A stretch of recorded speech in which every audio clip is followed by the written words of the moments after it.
Assalamualaikum warahmatullahi wabarakatuh. Saya Muhammad Satria Maulana dari kelas 10 IPA 3. Pada video kali ini saya akan mencoba menjelaskan tentang vektor. Silakan simak dan mohon maaf apabila penjelasannya kurang bagus. Oke, di sini saya akan coba buat menjelaskan tentang bidang vektor ya sebisa saya. Di sini vektor pada bidang dalam kurung dimensi 2. Satu adalah vektor posisi. Vektor posisi suatu titik adalah sebuah vektor yang pangkalnya di titik pangkal koordinat dan ujungnya di titik itu. Perhatikan gambar samping, gambar yang pertama ini. Dari gambar samping tampak bahwa vektor AB sama dengan vektor OP sama dengan vektor CD sama dengan dalam kurung 4,2. Berdasarkan pengertian di atas, manakah yang disebut vektor posisi? Dan yang disebut vektor posisi adalah vektor OP. Kenapa? Karena vektor OP merupakan vektor posisi dari titik P karena pangkalnya di titik pangkal koordinat O dalam kurung 0,0 dan ujungnya di titik P. Vektor posisi sebuah titik P ditulis dengan lambang vektor P. Sebagai contoh, vektor posisi titik P dalam kurung 4,2 adalah vektor P dalam kurung 4,2 dan vektor posisi T dalam kurung negatif 3,5 adalah vektor T dalam kurung sama dengan dalam kurung negatif 3,5. Secara umum, vektor posisi sebuah titik P dalam kurung S, X, Y adalah vektor P sama dengan X, Y. Oke, di sini adalah, dan yang selanjutnya adalah vektor satuan. Vektor satuan adalah vektor yang besarnya satu satuan. Oke. Jadi dalam sebuah bidang dalam kurung dimensi 2, vektor satuan yang searah sumbu X dinamai I dan yang searah sumbu Y dinamai Z. Setiap vektor dapat dinyatakan sebagai vektor posisi A I ditambah B J. Oleh karena itu, vektor posisi titik P dalam kurung 4,2 dapat tulis dalam bentuk vektor P sama dengan vektor OP sama dengan 4I ditambah 2Z.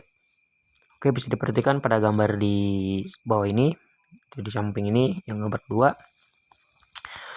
Pada gambar samping kita dapat melihat bahwa vektor AB sama dengan dalam kurung negatif 4,2. Misalkan vektor A sama dengan vektor OA dan vektor B sama dengan vektor OB. Sehingga vektor A dan vektor B merupakan vektor posisi, yaitu vektor A sama dengan vektor OA sama dengan dalam kurung 3,2 dan vektor B sama dengan vektor OB sama dengan dalam kurung negatif 1,4. Kemudian jika kita menghitung nilai vektor B ditambah vektor A, maka akan diperoleh vektor B dikurangi vektor A sama dengan dalam kurung negatif 1,4 dikurangi dalam kurung 3,2 sama dengan negatif 4,2 sama dengan vektor AB. Dan kata lain, vektor AB sama dengan vektor B dikurangi vektor A sama dengan vektor OB dikurangi vektor OA. Jadi dapat disimpulkan bahwa vektor AB dapat diperoleh jika vektor posisi titik B dikurangi vektor posisi titik A. Dan sini bisa lihat rumusnya. Rumusnya adalah vektor A sama dengan vektor B dikurangi vektor A. Vektor AB sama dengan vektor B dikurangi vektor A sama dengan X2 dikurangi X1 Y2 dikurangi 1 sama dengan dalam kurung X2 dikurangi X1 I ditambah Y2 dalam kurung Y2 dikurangi Y1 Z. Oke, untuk yang kedua di sini menyatakan vektor pada bidang. Oke. Agar lebih mudah untuk memahami konsep vektor dalam bidang, kita akan menggunakan sistem koordinat Cartesius. Jadi, misalkan I dan Z adalah vektor dengan panjang satu satuan yang berturut-turut searah dengan sumbu X positif dan Y positif. Perhatikan titik R dalam kurung 4,3 pada gambar di samping. Dari gambar samping tampak vektor OP sama dengan 4I dan vektor OKI sama dengan 3Z berdasarkan aturan penjumlahan diperoleh sebagai berikut. Terus ini Vektor OR sama dengan vektor OP ditambah vektor PR sama dengan vektor OP ditambah vektor OKI sama dengan 4I ditambah 3Z. Oke. Ketika membahas vektor posisi, kita telah memahami bahwa setiap vektor R dalam bidang dapat dinyatakan sebagai koordinasi linear vektor I ditambah dan Z, atau R sama dengan XI ditambah YZ dengan dalam kurung X, Y adalah koordinat titik ujung dari vektor R. Vektor R sama dengan vektor XI ditambah YZ dapat pula dinyatakan sebagai pasangan bila real X dan bilangan real Y, yaitu vektor R sama dengan dalam kurung ya X, Y, atau vektor R sama dengan X, Y. Penyajian bentuk vektor R sama dengan dalam kurung X, Y disebut vektor baris. Oke. Sedangkan penyajian vektor R sama dengan X, Y disebut vektor kolom pada disebut vektor kolom ya. Oke, kita lanjut ke yang nomor 3 di sini.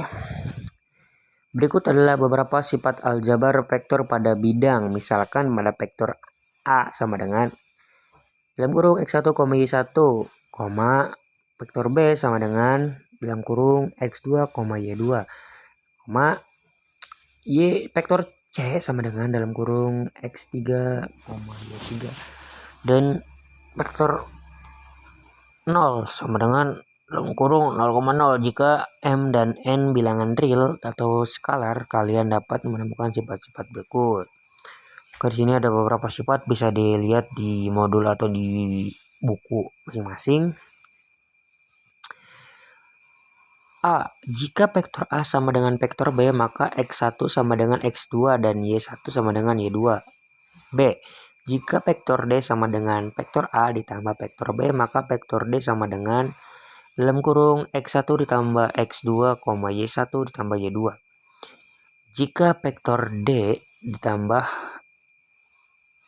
M vektor A, maka D sama dengan MX1, MY1.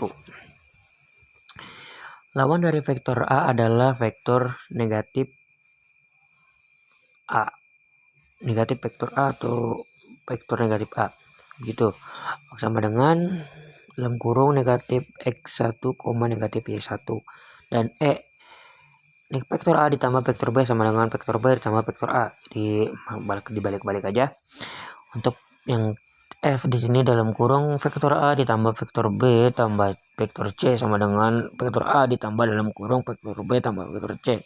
Dan yang G, vektor A ditambah vektor 0 sama dengan vektor 0 tambah vektor A sama dengan vektor A. Identitas penjumlahan. Untuk yang H di sini ada vektor A ditambah dalam kurung negatif vektor A sama dengan vektor 0. Dan di sini ada yang Z. Z di sini dalam kurung M ditambah N vektor C sama dengan M vektor C ditambah N vektor C.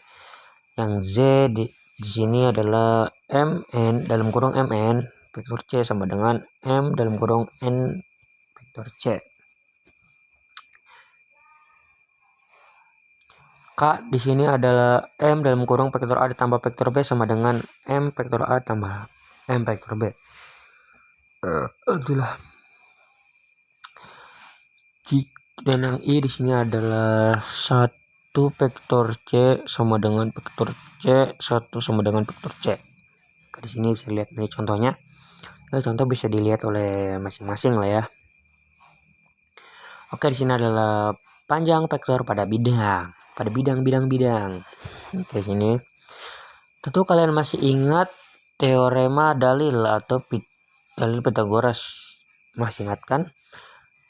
Teorema ini akan mempermudah kalian dalam menemukan panjang suatu vektor. Misalkan R adalah titik pada koordinat kartesius yang ditunjukkan pada gambar di samping nih, pada gambar ini ya. Yang pertama ini. Oke, jika vektor R menyatakan vektor OR sama vektor R dapat dinyatakan dengan vektor R sama dengan XI ditambah YZ, atau vektor R sama dengan X, Y kurung ya. Pada vektor R dinyatakan dengan vektor R dapat dicari dengan menggunakan teorema Pythagoras, yaitu vektor R sama dengan akar kuadrat X pangkat 2 atau X kuadrat ditambah Y pangkat 2 atau Y kuadrat lah. Oke, di sini ada contoh-contohnya, dari contoh 1 ini juga diskusikan, ada juga latihan. Nah, di sini kita lanjut ke nomor 5. Di nomor 5 ini adalah vektor satuan pada bidang. Dalam penjelasan sebelumnya, kalian telah diperkenalkan dengan vektor satuan I dan Z. Cara menulis notasi vektor satuan dalam kurung dalam buku ini ya. Adalah dengan memberi tanda topi. Tanda topi ini ya, tanda topi itu I kalau nggak salah ya sini ya. Ya atau begitu. Oke, dan vektor satuan ini memiliki besar atau panjang satu satuan. Misalkan diketahui suatu vektor A sama dengan dalam kurung X, Y, vektor ini mempunyai panjang vektor A sama dengan akar kuadrat X kuadrat ditambah Y kuadrat. Vektor satuan yang searah dengan vektor A adalah vektor A. Dibagi panjangnya. Dibagi vektor satuan yang searah dengan vektor A diberi notasi A dengan tanda topi ya, tanda topi di atas.